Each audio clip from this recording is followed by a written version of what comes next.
ඔයාගේ සාර්ථකත්වය කියලා කියන්නේ ඔයා විභාග සමත් වීම පමණක්ම නොවේ.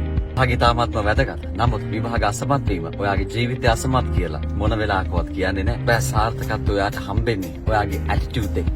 දිනෙන් දින වර්ධනය කරගන්න කුසලතා එක්ක. ඔයාට තියෙන කරේජ් එකත් එක්ක. ගොඩක් මේ ලෝකේ සාර්ථක වෙච්ච මිනිස්සු එක්සෑම් වලට ගොඩක් ලොකු ග්‍රේඩ් ගත්ත අය නෙමෙයි.